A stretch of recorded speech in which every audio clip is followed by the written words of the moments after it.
maxkamad ku taala magaalada Garowe ee xarunta Puntland ayaa waxa ay xukun dil ku riday 5 wiil oo dhalinyaro ah oo lagu helay dambi ah inay gudaha magaalada Gaalkacyo ku kufsadeen gabar 16 sano jir ahayd. wariyaha VOA Garowe Nuux Muuse Birjeeb ayaa warbixintan soo diray.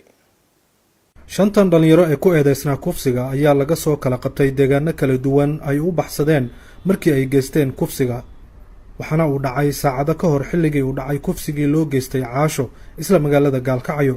waxaana shanta dhalinyaro ay da'doodu tahay 18 iyo 19 jir. xirlaaliye ku-xigeenka Puntland Maxamed Xareed Faarax ayaa VOA u sheegay in xukunkan lagu fulin doono dhalinyaradan. kadib xafiiska xirlaalinta guud markii uu horgeeyay shanta eedeyntooda iyo dambiyada ay galeen, isla markaana maxkamadda uu ka hor cadeeyay in dambiyada kufsiga dhalinyarada da'da soo koraysa ay ka dhigteen wax iska caadi ah oo aysan u arkeen dambi, siiba magaalada Gaalkacyo kufsigana uu noqday mid baahay. si haddaba loo tirtiro dambiga kufsiga ah, xafiiska xeerlaalintu dambiyada tiriyada badan uu ku soo oogay, maxkamadiina cadeemo hordhigay, kadib maxkamadiina waxay ku xukuntay shantoodaba in la dilo oo la qisaaso.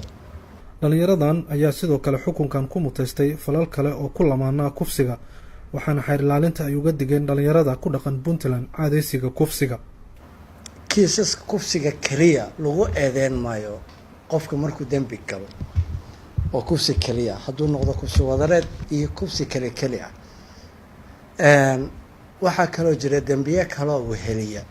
mathalan eedeysanaha ama eedeysanayaashu waxay adeegsadaan hub, waxay wataan gaadiid. dhammaan arrimahaasna waxaa lagu khalkhalgeliyaa amniga guud. waxay ku sameeyaan handadaad, waa dembi. waxay sameeyaan afduub markay mobile furanayaan ama gabar ay kufsanayaan.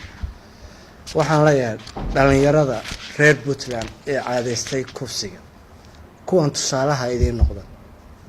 shantoodaba dilka marka lagu fuliyo idinkaa ku cibno qaadan doona, waana la dilayaa. haddaba naftiina hawaayinay iska daaya kufsiga. waalidka waxaan u sheegayaa inaysan ka daba iman caruurta geysta kufsiga.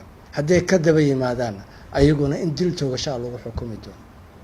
gabdhaha waxaan leeyahay guryaheena jooga oo wareegga iska daaya oo is ilaaliya. muddooyinkan dambe waxaa aad deegaanada Puntland ugu soo badanayay falalka la xiriira kufsiga, taasoo abuurtay walaac xoogan oo ay qaybaha bulshada muujinayaan, isla markaana ay dadku ku baaqayaan in la mariyo xukumo adag si xal looga gaaro caadeysiga kufsiga.